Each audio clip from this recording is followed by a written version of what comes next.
Hello my dear friends, एक बार फिर मैं अलीमुद्दीन शेख कादरी और मेरा यूट्यूब चैनल अलीमुद्दीन शेख कादरी है। आप सभी से मेरा रिक्वेस्ट है कि सबसे पहले मेरे चैनल को सब्सक्राइब करिए, अलीमुद्दीन शेख कादरी। इसी के साथ आज मैं अपना नया टॉपिक स्टार्ट करता हूँ कि किस प्रकार से बायोलॉजिकल मॉलिक्यूलों का फॉर्मेशन हुआ।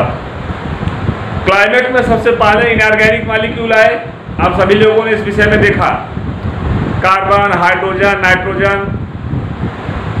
नाइट्रोजन इसका परसेंट आपने देखा 79% है और ऑक्सीजन 21% है। अब किसी बुक में नाइट्रोजन का परसेंट 78% दिया हुआ है और रियल 78.6% ये नाइट्रोजन है।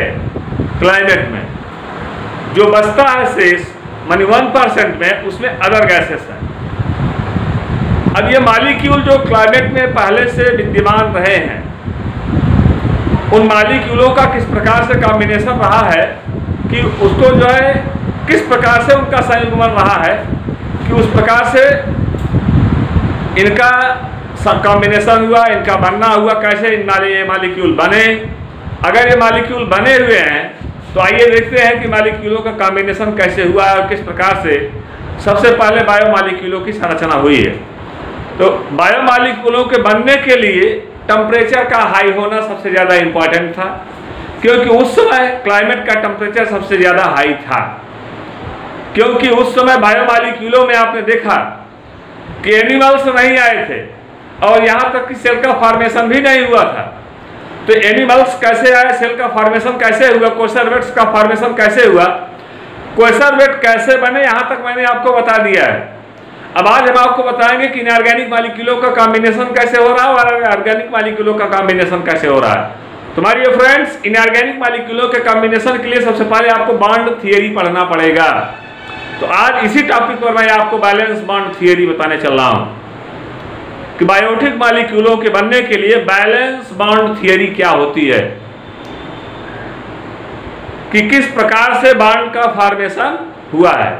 तो बॉन्ड के फॉर्मेशन के लिए सबसे पहले मैं आपको बताना चाहूंगा कि हमारे पास मोस्टली जो क्लाइमेट में मॉलिक्यूल देखे जा रहे हैं, जो टेरेस्ट्रियल सरफेस पर मॉलिक्यूल देखे जा रहे हैं, जो रॉक में मॉलिक्यूल देखे जा रहे हैं, जो रॉक में कंपाउंड मिल रहे हैं, ऐसे कंपाउंड किस प्रकार के बॉन्ड से बने हुए हैं। जैसे सिंपल सा एग्जांपल मैं बता रहा हूं आपको, सोडियम क्लोराइड हो गया NaCl, यही है जो खाने वाला नमक है, जिस नमक को हम लोग खाते हैं, इसका फार्मूला है सोडियम क्लोराइड NaCl।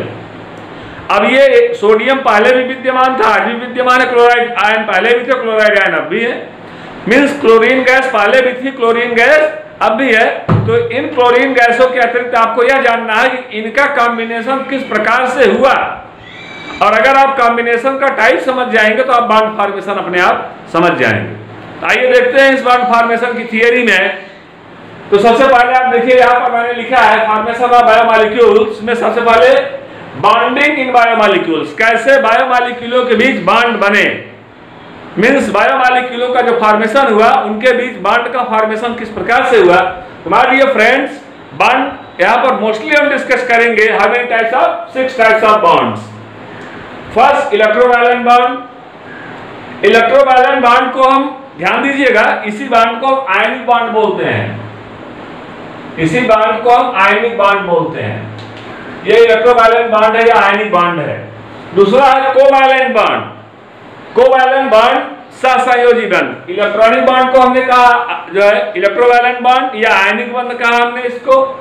दूसरा है कोवैलेंट बॉन्ड। कोवैलेंट बॉन्ड को हमने कहा सिंगल कोवैलेंट बॉन्ड, सहसंयोजी बॉन्ड।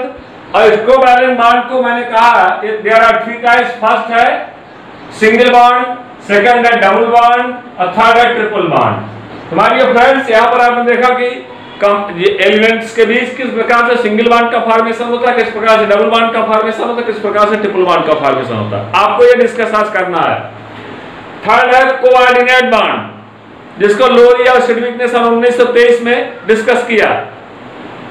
और चौथा आप देख रहे हैं सिग्मा बॉन्ड।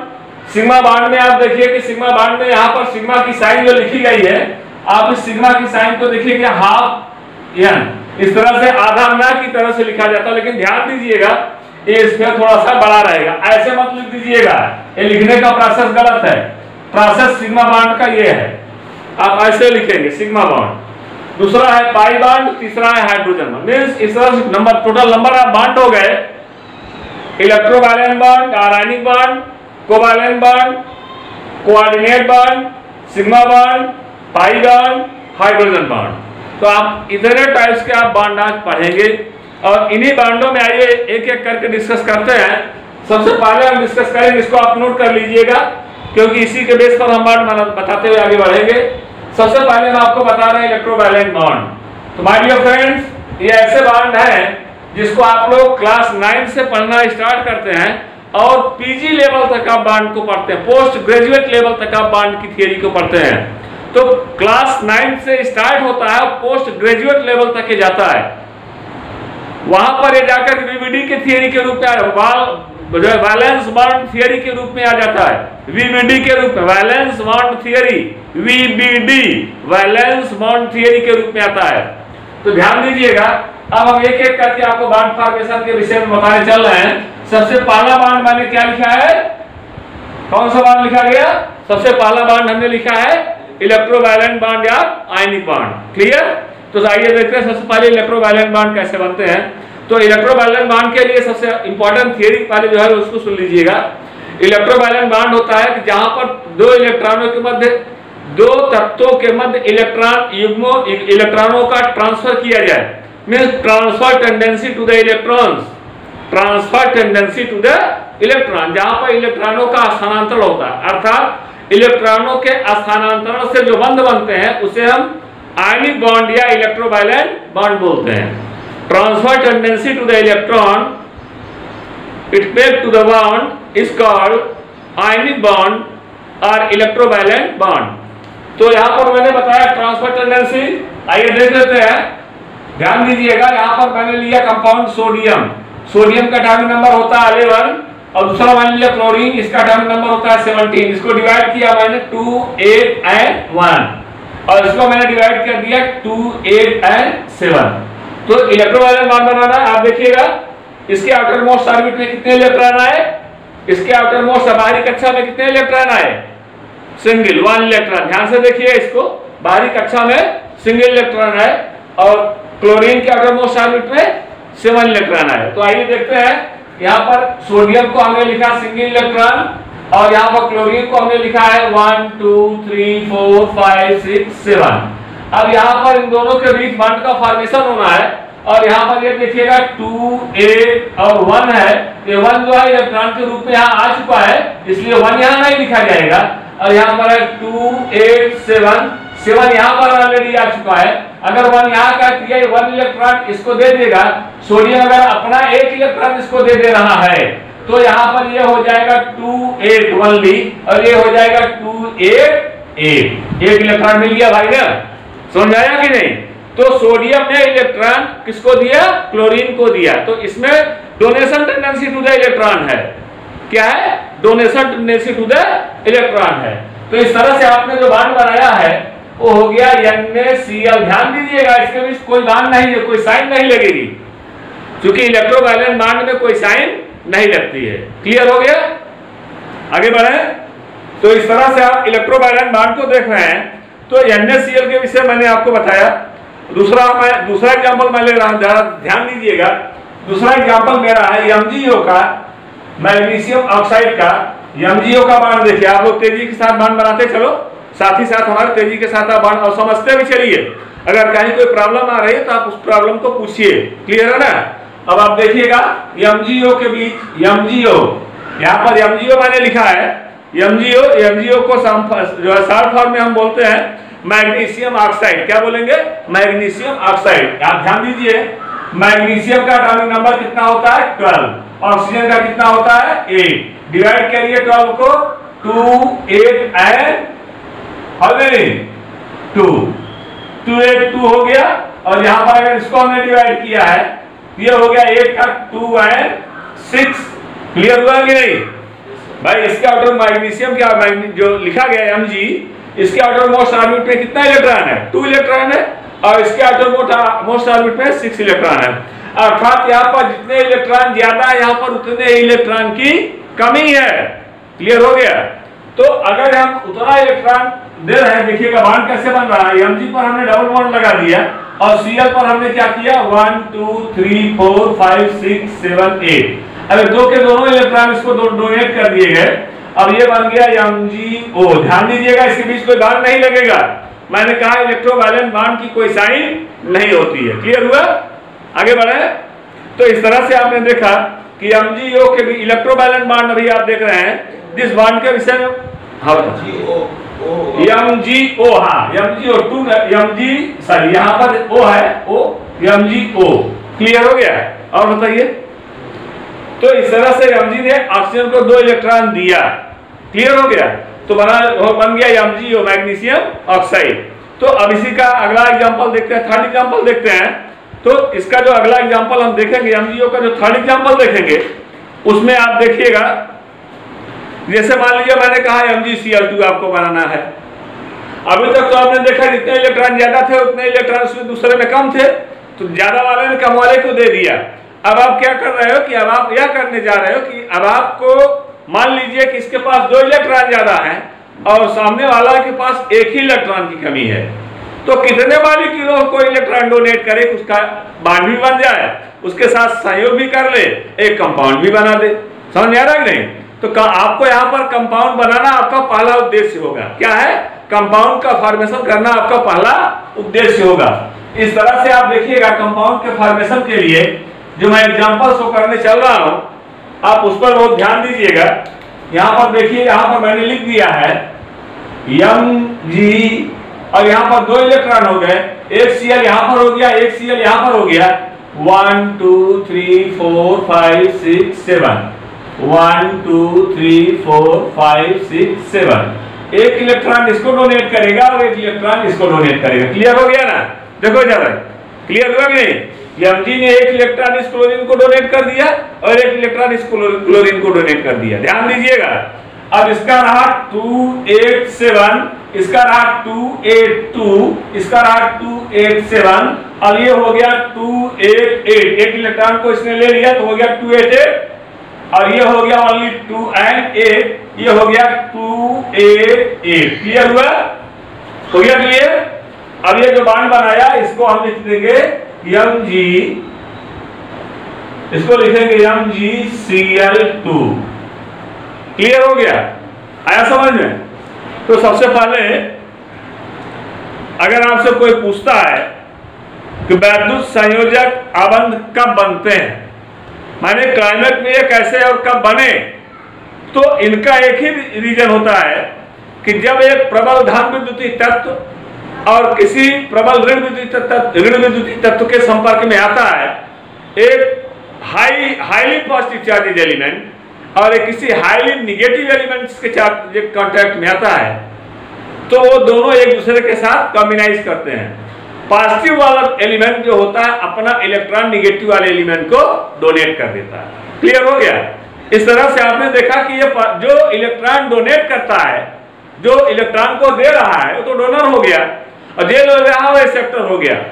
डोनर मीन्स दाता होता है, एक्सेप्टर मीन्स ग्राही होता है। ठीक है ना? तो अभी ये यहाँ पर ऐसा कोई स्थिति नहीं बनी है, बहुत सिंपल कंडीशन बन रही है कि ये 2 इलेक्ट्रॉन है इसके पास और एक इलेक्ट्रॉन को किसने क्या किया, ट्रांसफर कर दिया है। Is it clear?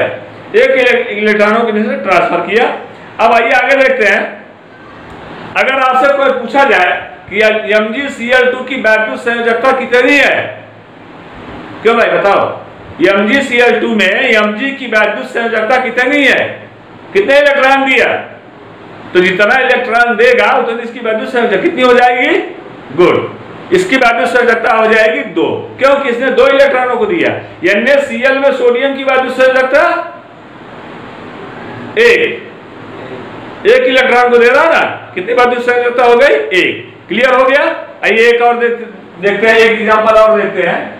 अगला एग्जांपल जो हम लेने चल रहे हैं, उस अगले एग्जांपल को आप देखिएगा। यहाँ पर ध्यान दीजिएगा, ये हमारे पास एल्यूमिनियम है, एल्यूमिनियम का एटॉमिक नंबर 13 होता है 283, क्लियर हो गया। और क्लोरीन का होता है 17, ये हो गया 287, क्लियर है। कोई कंफ्यूजन हो तो बताइएगा आप लोग। अब इसी को हम जो है डिवाइड कर रहे हैं। यहाँ पर Mg के पास सॉरी एल्यूमिनियम है, एल्यूमिनियम के पास हमने 3 इलेक्ट्रॉन इस तरह से लिख दिया है।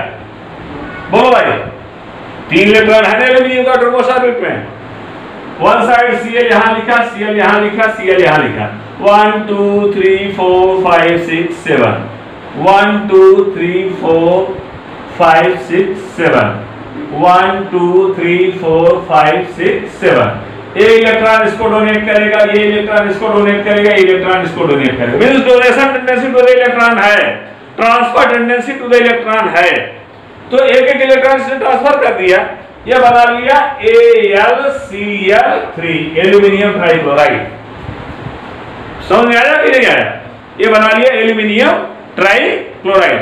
तो जहां पर ऐसे एलिमेंट जिनके बीच इलेक्ट्रॉनों का क्या होता है, ट्रांसफर होता है, इलेक्ट्रॉन यहाँ पर ट्रांसफर किया जा रहा है। जो एलिमेंट इलेक्ट्रॉन को ट्रांसफर करेगा वह हमेशा स्टेबल होगा, अस्थायी ट्रांसफर करके स्टेबल हो जाएगा।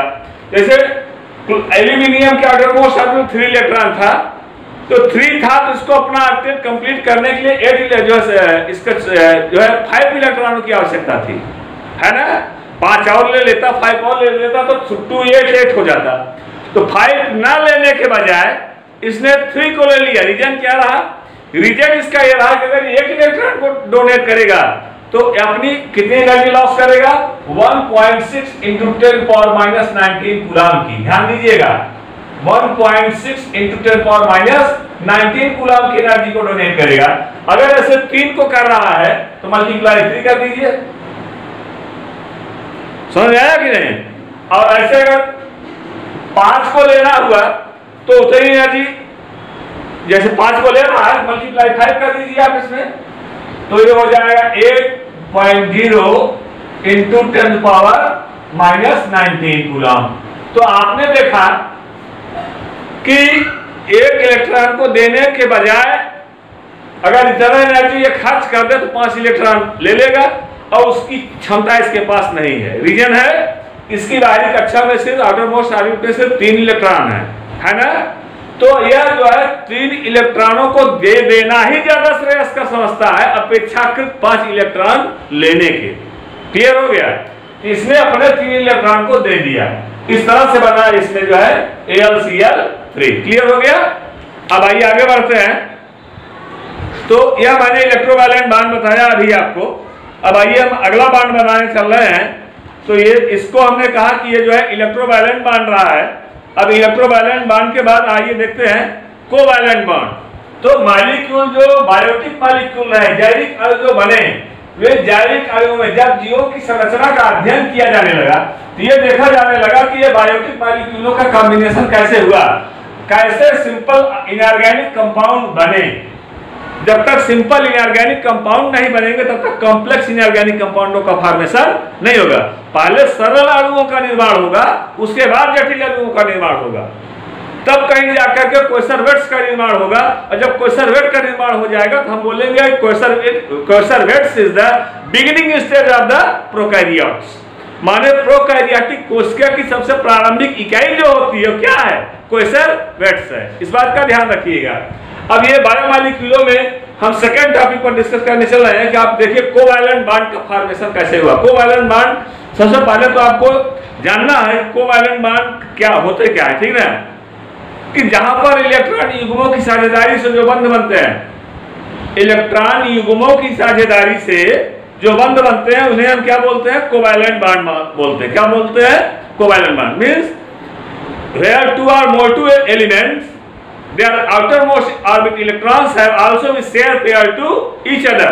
जहां पर 2 या 2 से अधिक इलेक्ट्रॉनों के संयुग्मन से, साझे से जो बंध बनता है। अब आप देखिए साझे से कैसे बन रहा है। अब हम sharing pair of electronic bond की टेंडेंसी को बताने चल रहे हैं। अब आप देखिए जैसे हम गए प्रकृति में सबसे पहले हाइड्रोजन सबसे लाइट एलिमेंट है, हाइड्रोजन के मॉलिक्यूलों का कैसे फॉर्मेशन हुआ। तो H के पास एक इलेक्ट्रॉन और इस H के पास एक इलेक्ट्रॉन, इन दोनों ने कॉम्बिनेशन किया और यहाँ पर बना लिया H single bond H is equal to H2। Clear हो गया। आइए इसी प्रकार देख लिया जाए। Cl यहाँ पर है, Cl यहाँ पर 1 2 3 4 5 6 7 1 2 3 4 5 6 7 एक इलेक्ट्रॉनों का शेयर पेयर करवा दीजिए। तो यहां पर हो गया Cl single bond Cl equal to Cl2। बना भाई, बोलो एक इलेक्ट्रॉनों की शेयर पेयर हो रही है, एक इलेक्ट्रॉनों का साझा हो रहा है। जब एक इलेक्ट्रॉनों का साझा होगा इसको सिंगल बॉन्ड बोलेंगे। कौन सा बॉन्ड बोलेंगे? सिंगल बॉन्ड बोलेंगे। क्या बोलेंगे इसको? Single bond. और जहां पर दो, यहाँ भी सिंगल, जहां पर दो इलेक्ट्रॉनों का साझा होगा वहां पर डबल बॉन्ड बनेगा। जहां पर 3 इलेक्ट्रॉन शेयर पेयर करेंगे वहां पर ट्रिपल बॉन्ड बनेगा। अब आप देखिए डबल बॉन्ड कैसे बनते हैं। डबल बॉन्ड के लिए मैं बताना चाह रहा हूं आपको। तो डबल बॉन्ड के फॉर्मेशन के लिए आप देखिए कि डबल बॉन्डों का फॉर्मेशन कैसे हो रहा है। सिंगल बॉन्ड समझ में आ गया। जैसे HCl H2O, जरा बनाइए आप लोग, इनको बनाइए, बॉन्ड बनाइए, इनका बॉन्ड बनाइए। Cl और H2O के बीच बॉन्ड बनाइए और शो करिए। HCl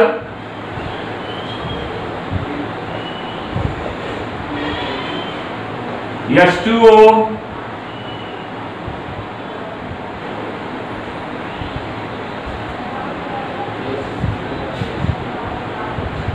ध्यान देखिए ध्यान से।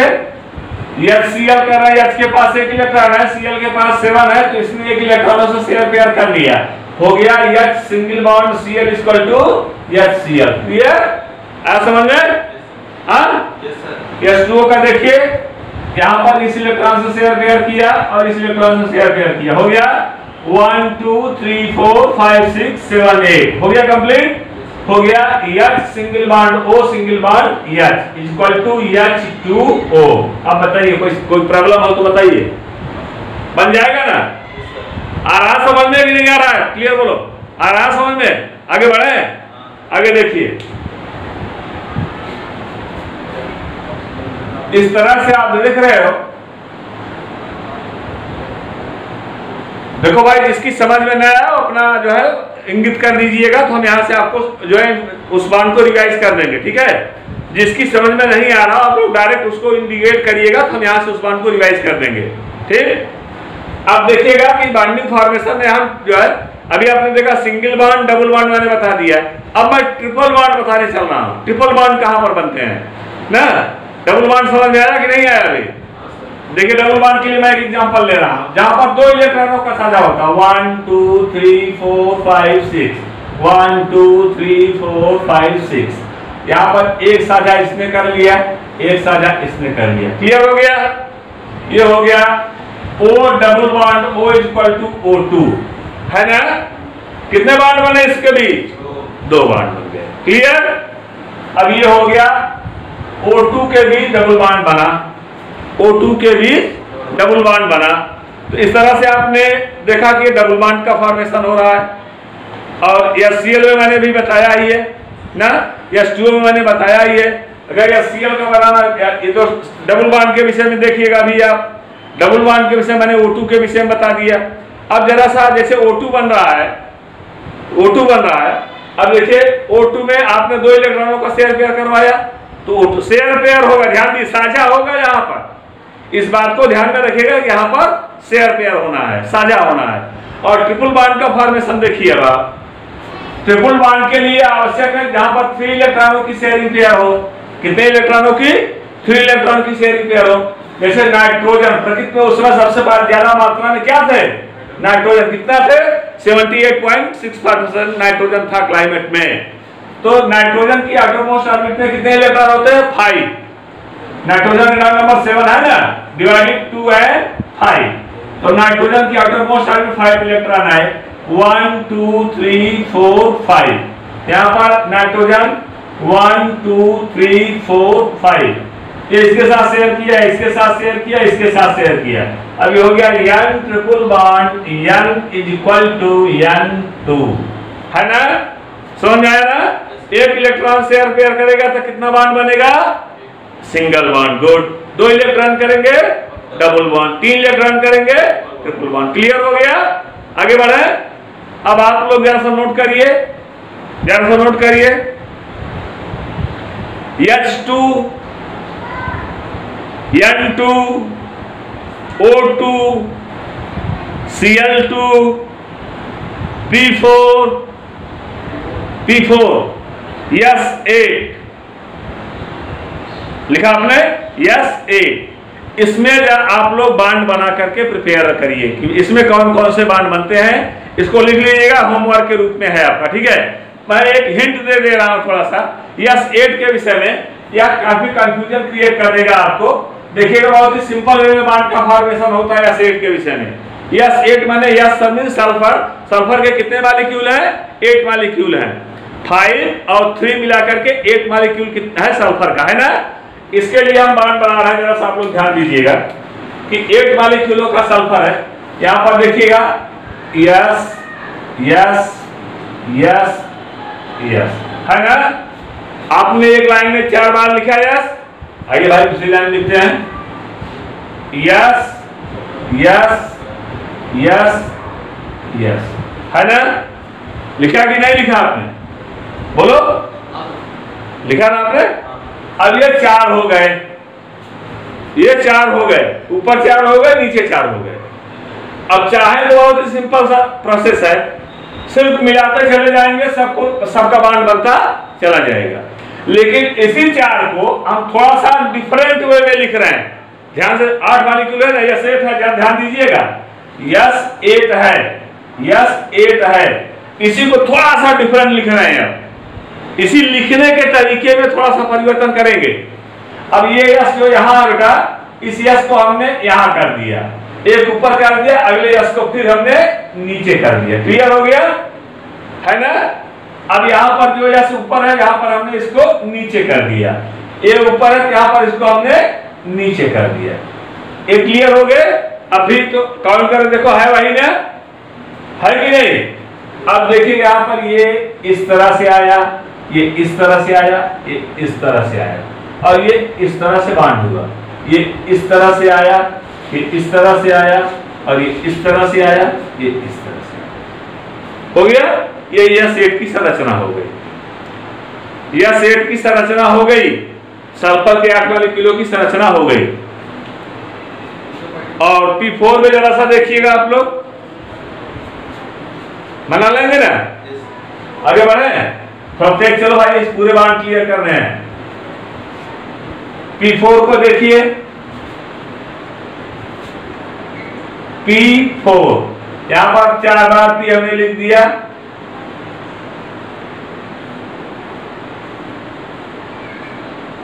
ये देखिए P4, ये जो बांड है ये डॉट प्रोसेस में है। इस तरह से सभी P आपस में इस तरह से बांड बना लिया।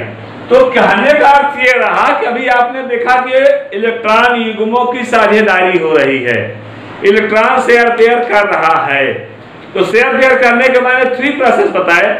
एक इलेक्ट्रॉन सिंगल इलेक्ट्रॉन से भी शेयर पेयर कर सकता है, 2 इलेक्ट्रॉन से भी शेयर पेयर कर सकता है, 3 इलेक्ट्रॉन से भी शेयर पेयर कर सकता है। आइए देखते हैं इनऑर्गेनिक में कैसे शेयर पेयर करेगा। भाई ऑर्गेनिक मॉलिक्यूलों से ही तो कंसर्वेट्स बने हैं, तो ऑर्गेनिक मॉलिक्यूल किस तरह से शेयर पेयर करेंगे, इसको देखिए। ऑर्गेनिक मॉलिक्यूलों का शेयर पेयर देखिए आप। जैसे प्रकृति में मेथेन कैसे बना, तो मेथेन में carbon 1 2 3 4 H H H H 1 2 1 1 1, इसका इसके साथ सब सिंगल बॉन्ड के साथ शेयर पेयर कर रहे हैं, है ना। ये हो गया CH4। क्लियर हो गया। सिंगल बॉन्ड वाले तो ऐसे बन गए, है ना। अब इसी तरह से देखिए डबल बॉन्ड वाले कैसे बनेंगे, बनाइए इसको। क्लियर कर, जल्दी जल्दी बनाते चलिए आपको, फास्ट भाई। अब जो डबल वाले हैं देखिएगा वो कैसे बनेंगे। डबल इलेक्ट्रॉन यहां पर देखिएगा H H C C H H, ये इसके साथ शेयर करेगा, इसके साथ शेयर करेगा। यहां पर देखिएगा ये इसके साथ शेयर करेगा, इसके साथ शेयर करेंगे, ये दोनों आपस में शेयर कर लेंगे। तो हो गया, यहाँ पर ध्यान दीजिएगा, H H double bond C H H। प्रकृति में एथिलीन ऐसे बना, इधर देखिए, एथिलीन यही है नेचुरल हार्मोन, प्राकृतिक हार्मोन, एथिलीन यही है फार्मूला, C2H4। क्या है? C2H4। क्लियर आ रहा समझ में? यहाँ पर दो दो देखिएगा, इलेक्ट्रॉनों का शेयर पेयर, दो कार्बन के दो अणुओं के बीच दो इलेक्ट्रॉनों की साझेदारी हो रही है, इसलिए यहाँ पर डबल बॉन्ड बना। क्लियर हुआ? अब कार्बन के दो अणुओं के बीच अगर 3 इलेक्ट्रॉनों की साझेदारी, 3 इलेक्ट्रॉन अगर शेयर पेयर करेंगे तब कैसे बॉन्ड का फॉर्मेशन होगा, उसको देखिए। एसिटिलीन का जो प्रकृति में कैसे बना है यही देखते हैं। एसिटिलीन थोड़ा फास्ट करिए भाई आप लोग, और तेज चलिए, आगे बढ़े। देखिए एसिटिलीन में H सिंगल बॉन्ड या साथ H हो गया, CH ट्रिपल बॉन्ड CH, या हम ऐसे इसको ना लेकर लिखते हैं C2H2। क्लियर हो गया? क्या लिखेंगे? C2H। Acetylene, acetylene. क्लियर? आइए लिखते हैं H, यहां पर C 1 2 3, C 1 2 3, H single electron. अब ये इसके साथ शेयर किया, इसके साथ। अब आप देखिए यहां पर जरा सा 3 इलेक्ट्रॉन अनशेयर्ड पेयर इसमें बचा हुआ, 3 इलेक्ट्रॉन अनशेयर्ड पेयर इसमें बचा हुआ है। 3 इलेक्ट्रॉन अनशेयर्ड पेयर इस कार्बन के पास है और 3 इलेक्ट्रॉन अनशेयर्ड पेयर इस कार्बन के पास है। तो इस तरह से आप गुड, वेरी गुड, मिला दिया आपने, हो गया H single bond C triple bond C single bond H। तो ये एसिटिलीन बन गया। क्या बन गया? एसिटिलीन बन गया। तो एसिटिलीन का फॉर्मेशन हो गया एसिटिलीन। क्लियर हो गया? अब ये आपने इनऑर्गेनिक के बीच में भी देख लिया, ऑर्गेनिक के बीच में देख लिया, हो गया ना। अब हम आपको आगे बताएं चल रहा है कोऑर्डिनेट बॉन्ड। 2 बॉन्ड क्लियर हो गए, अगला बताएं चल रहा है कोऑर्डिनेट बॉन्ड। देखिएगा कोऑर्डिनेट बॉन्ड किस प्रकार से बनते हैं। तो कोऑर्डिनेट बॉन्ड में लिख लीजिए, नोट कर लीजिएगा जरा सा आप लोग कोऑर्डिनेट बॉन्ड के विषय में नोट करिए। कोऑर्डिनेट बॉन्ड उपसहसंयोजी बंध। लोरी और सिडविक ने 1923 में, लोरी और सिडविक ने 1923 में 1923 में एक विशेष प्रकार के बंध की खोज किया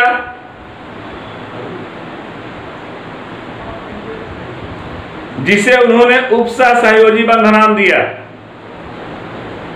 जिसको उन्होंने उपसहसंयोजी बंध नाम दिया। लिखो बेटा। हाँ,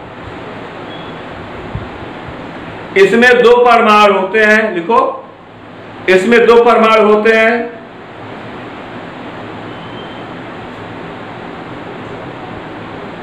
एक परमाणु इलेक्ट्रॉन देता है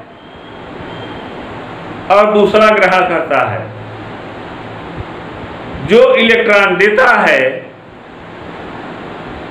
उसे दाता कहा जाता है। दाता मीन्स डोनर, उसे डोनर बोलेंगे, दाता बोलेंगे। और जो ग्रहण करता है, जो ग्रहण करता है उसे ग्राही कहा जाता है। उसे ग्राही कहा जाता है। ग्राही मीन्स रिसेप्टर, ग्राही मीन्स रिसेप्टर, उसे हम क्या बोलेंगे? रिसेप्टर बोलेंगे। ध्यान दीजिएगा, इधर डोनर और रिसेप्टर के बीच की बात चल रही है। यहाँ पर डोनर मीन्स देने वाला, रिसेप्टर मीन्स ग्रहण करने वाला, है ना। तो लोरी और सिडविक ने 1923 में इस बॉन्ड को बताया। क्या बताया जरा देखिएगा। यहाँ पर आपको ये समझना है कि क्लीवेज डिवीजन, मैंने अपने जो है अभी इसके पहले आप लोगों ने देखा, जो मेरा पिछला जो मैंने लेक्चर दिया है उस लेक्चर में मैंने आपको क्लीवेज बताया है। और क्लीवेज के विषय मैंने आपको बताया, cleavage there are 2 types of cleavage, one homolytic cleavage, second heterolytic cleavage. एक सम विभाजन होता है, दूसरा विषम विभाजन होता है। अगर सम विभाजन है तो इलेक्ट्रॉन दोनों साइड में बराबर होंगे, लेकिन विषम विभाजन है तो एक साइड में कम और एक साइड में ज्यादा हो। जैसे देखिए मैं एग्जांपल दे रहा हूं, ए और बी 2 कंपाउंड है और यहाँ पर दोनों के पास ये इलेक्ट्रॉन है। एक ए का ए इलेक्ट्रॉन, बी का ए इलेक्ट्रॉन हो गया। अगर बेटा डिवीजन इस प्रकार से हो जाए, ए का इलेक्ट्रॉन ए के पास, बी का इलेक्ट्रॉन बी के पास हो गया ना, तो ये सब विभाजन होगा। कौन सा विभाजन होगा? इसको कहा जाएगा होमोलिटिक क्लीवेज। क्या बोला जाएगा? Homolytic cleavage. और इसी को अगर हम ऐसे कर दें, ध्यान दीजिए, ए के पास एक इलेक्ट्रॉन और बी के पास है, और ऐसे कर दिया हमने इस तरह से, तो ए का इलेक्ट्रॉन भी किसके से पास पहुंच गया? बी के पास। बी ने ए के इलेक्ट्रॉन को ले लिया, जबरदस्ती ले लिया, जबरन ले लिया, लेकिन हम क्या कह रहे हैं कि ए ने अपना इलेक्ट्रॉन बी को दे दिया, तो ए क्या हो गया? डोनर हो गया। भाई ए के इलेक्ट्रॉन को बी ने लिया ना, ए क्या हो गया? डोनर हो गया। यहाँ पर लिखेंगे ए और ये बी के पास दोनों इलेक्ट्रॉन हो जाएगा, तो यहाँ पर अगर बी के पास दोनों इलेक्ट्रॉन हो जाएंगे तो हम लिखेंगे ए पॉजिटिव हो गया, बी निगेटिव, है कि नहीं? अर्थात ए ने अपना इलेक्ट्रॉन बी को दे दिया। ठीक है, ए ने अपना इलेक्ट्रॉन बी को दे दिया। तो इस बात का भी ध्यान रखिएगा, अगर एक इलेक्ट्रॉन को दिया जा रहा है तो ऐसे बाण लगता है, अगर इस एरो को पूरा कर देंगे तो इसका मतलब हो जाएगा 2 इलेक्ट्रॉन को देना। क्लियर? जैसे यहाँ पर मैं एक बाण बना रहा हूं, जरा सा उसको ध्यान दीजिएगा। PCl3 और PCl5 है ना, जरा ध्यान दीजिएगा। PCl3 और PCl5 को मैं बना रहा हूं, तब इसके बाद डायोटिक मॉलिक्यूल पर आएंगे।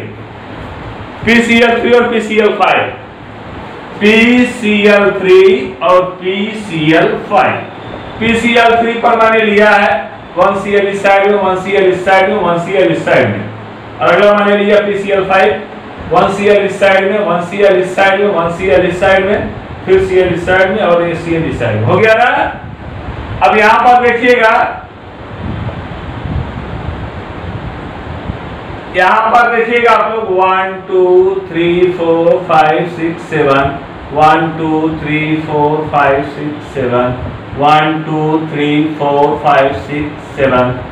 एक इलेक्ट्रॉन से शेयर पेयर यहां कर लिया, दूसरे से यहां शेयर पेयर कर लिया, तीसरे से यहां शेयर पेयर कर लिया। ये हो गया PCl3। क्लियर हो गया? आया समझ में? लेकिन अभी 2 इलेक्ट्रॉन इसके पास अनशेयर्ड पेयर बचे हुए हैं। ऐसे 2 इलेक्ट्रॉन इस फास्फोरस के पास बचा हुआ जो शेयर नहीं किया। PCl3 का फार्मूला है। लेकिन अब वही नीचे आइए, PCl5 को देखते हैं। सारे पॉइंट को आ जाएंगे 1 2 3 4 5, 1 2 3 4 5 6 7 8, सॉरी 7। यहाँ पर देखिएगा 1 2 3 4 5 6 7, 1 2 3 4 5 6 7। यहाँ देखिएगा 1 2 3 4 5 6 7, 1 2 3 4 5 6 7। अब आप देखिए इधर देखिए, यहाँ पर एक इलेक्ट्रॉन को मैंने इससे शेयर पेयर करवाया, दूसरे को यहाँ से शेयर पेयर करवा दिया, अब तीसरे को यहाँ से शेयर पेयर करवा दिया, है ना? अब एक इलेक्ट्रॉन, अब तो ये अगर शेयर पेयर करता है, ध्यान से सुनो जरा, 1 2 3 4 5 6 7 8, फास्फोरस के 8 कंप्लीट हो गए। फास्फोरस के आउटरमोस्ट ऑर्बिट में 8 इलेक्ट्रॉन कंप्लीट हो गया। अगर इससे साझा करेगा तो 9 हो जाएगा, और इससे साझा करेगा तो 10 हो जाएगा। अब फास्फोरस को उचित तो यह पड़ता है कि अपना 1 इलेक्ट्रॉन इसको डोनेट कर दे, 1 इलेक्ट्रॉन इसको डोनेट कर दे, तो यहाँ पर कोऑर्डिनेट बॉन्ड बन जाएगा। इसने अपना 1 इलेक्ट्रॉन इसको डोनेट किया, 1 इलेक्ट्रॉन इसको डोनेट किया। अब ये बॉन्ड जो बनाया इस तरह से, देखो PCl Cl Cl, यहाँ पर जो बना रहा है ये डोनेटिंग बॉन्ड Cl, इधर जो बना रहा है डोनेटिंग बॉन्ड Cl, है ना? ये देखिएगा 3 तो कोवैलेंट बॉन्ड बने और 2 कोऑर्डिनेट बॉन्ड बन गए, है ना? तो अगर कोई पूछता है PCl5 में कितने कोवैलेंट बॉन्ड बनते हैं, तो 3 बनते हैं, और कितने कोऑर्डिनेट बॉन्ड बनते हैं? 2 बनता है। ठीक है, आगे बढ़ते हैं। देखिए यही रीजन होता है, मिटाए इसको, यही रीजन होता है, यही रीजन होता है कि PCl5 को जब हीट किया जाता है, यहाँ पर देखिएगा आप लोग, जब PCl5 को हीट किया गया तो ये PCl, यहाँ पर ये रिवर्स रिएक्शन है, ध्यान दीजिएगा, ये रिवर्स रिएक्शन है। ये PCl3 प्लस Cl2 में टूट जाता है और ये PCl3 एक साथ होंगे और ये Cl2 एक साथ होंगे, है ना। इधर देखिए PCl5 को हमने तो हीट किया, ब्रेक किया, है PCl3 यहां पर देखिए PCl3 जो सिंगल बॉन्डेड थे ये अलग हो गए, Cl2 ये देखिएगा Cl2 ये अलग हो गए, तो PCl3 प्लस Cl2 ये अलग अलग हो गए, है ना। इसको कहा गया फास्फोरस ट्राइक्लोराइड, इसको कहा गया फास्फोरस पेंटाक्लोराइड। क्या बोला गया? फास्फोरस पेंटाक्लोराइड, है ना। इसको बोला गया फास्फोरस ट्राइक्लोराइड, ट्राइक्लोराइड। क्लियर हो गया? एक फास्फोरस पेंटाक्लोराइड हो गया, दूसरा फास्फोरस ट्राइक्लोराइड हो गया। और यहां पर कौन सी गैस निकली है? क्लोरीन। कौन सी गैस निकली? क्लोरीन। क्लियर हो गया? कोई कंफ्यूजन हो बताइए। हो गया? तो इस तरह से आपने जो मेन बॉन्ड थे, single bond means electrovalent bond और आयनिक बॉन्ड, और सिग्मा बॉन्ड, दूसरा मैंने कोऑर्डिनेट बॉन्ड बताया, तीसरा मैंने बताया आपको सब कोऑर्डिनेट बॉन्ड या उपसहसंयोजी बॉन्ड, ये मुख्य रूप से। अब बचा आपके पास तीन और बॉन्ड बच रहे हैं, ध्यान दीजिएगा, हाइड्रोजन बॉन्ड, सिग्मा बॉन्ड और pi bond. Hydrogen bond, sigma bond और पाई बॉन्ड। अब ये hydrogen bond, sigma bond, pi bond कब और कैसे बनते हैं इसको जरा देखिए। क्यों टाइम ओवर हो गया क्या? हाँ,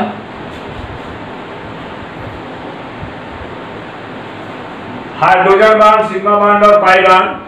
तो ध्यान दीजिएगा माय डियर फ्रेंड्स, मैं अलीमुद्दीन शेख कादरी जो है अपने इस YouTube चैनल के माध्यम से आज मैंने 3 टाइप्स ऑफ बॉन्ड बताए हैं। Electrovalent bond, covalent bond, covalent bond में single bond, double bond, triple bond. उसके बाद मैंने बताया कोऑर्डिनेट बॉन्ड, उपसहसंयोजी बॉन्ड। उपसहसंयोजी बॉन्ड में मैंने जो है 2 टाइप्स ऑफ क्लीवेज बताया है, होमोलिटिक क्लीवेज, हेटेरोलिटिक क्लीवेज, सम विभाजन, विषम विभाजन क्या होता है। उसके बाद मैंने बताया आपको कि अगर ये डिवीजन हो जाते हैं तो बॉन्ड का फॉर्मेशन कैसे होगा। अब आपके पास ढेर सारे एग्जांपल बनाइए इसको घर से। तो इसी के साथ मैं अलीमुद्दीन शेख कादरी, और मेरा YouTube चैनल है, ध्यान दीजिएगा, अलीमुद्दीन शेख कादरी। अपने इसी YouTube चैनल के माध्यम से मैं आप सभी लोगों को ये सारी जानकारियां दे रहा हूं, और मैंने कहा है कि मेरा चैनल लगातार चलता रहेगा, और आप लोग मेरे चैनल को ज़्यादा से ज़्यादा सब्सक्राइब करिएगा और शेयर करते जाइएगा, क्योंकि एग्ज़ाम अब बहुत ही नज़दीक आ गया है। नीट का एग्ज़ाम तो क्लियर हो गया और जो है उसकी डेट जो है क्लियर हो गई है। तो आप लोग पूरी तरह से जुट जाइए, जितने ज़्यादा से ज़्यादा हार्ड से हार्ड कंपाउंडों का आप बॉन्ड बनाइए, और उसमें ये काउंट करिए कि कितने सिग्मा आ रहे हैं, कितने पाई बॉन्ड आ रहे हैं, कितने हाइड्रोजन बॉन्ड आ रहे हैं, कौन सा कोवैलेंट बॉन्ड है, कौन सा कोऑर्डिनेट बॉन्ड है, कितने सिंगल बॉन्ड है, कितने डबल बॉन्ड है। इस तरह से आप लोगों को सारे बॉन्डों की जानकारी होनी चाहिए। तो आप लोग अगर इस तरह से सारी जानकारी रखेंगे तो जो है वो क्लियर हो जाएगा। तो मैं अपने पार्ट 1 में 3 टाइप्स ऑफ बॉन्ड आज मैंने पार्ट 1 में क्लियर किया है, और पार्ट 2 जब मैं डिस्कस करूंगा अपना नेक्स्ट डे मेरा जो पार्ट 2 अपलोड हम करेंगे, अपने पार्ट 2 में मैं अलीमुद्दीन शेख कादरी अपने YouTube चैनल कादरी जो है अलीमुद्दीन शेख कादरी के माध्यम से मैं अपना जो सेकंड पार्ट अपलोड करूंगा वह उसमें हाइड्रोजन बॉन्ड, ध्यान दीजिएगा, हाइड्रोजन बॉन्ड, सिग्मा बॉन्ड और पाई बॉन्ड, ये तीनों बॉन्ड मैं और अपलोड करूंगा। तो मैं एक बार फिर आप सभी से रिक्वेस्ट करना चाहता हूं कि जो लोग मेरे चैनल को अभी तक सब्सक्राइब नहीं किए हुए हैं वो लोग मेरे चैनल को सब्सक्राइब कर लेंगे। सब्सक्राइब करने के साथ ही साथ आप ज्यादा मात्रा में उसको शेयर करिए, क्योंकि नॉलेज ज्यादा मात्रा में वो डिस्ट्रीब्यूट हो सके। इसी के साथ मैं अलीमुद्दीन शेख कादरी आप सभी से आज के लिए बहुत धन्यवाद बोलता हूँ। Thank you.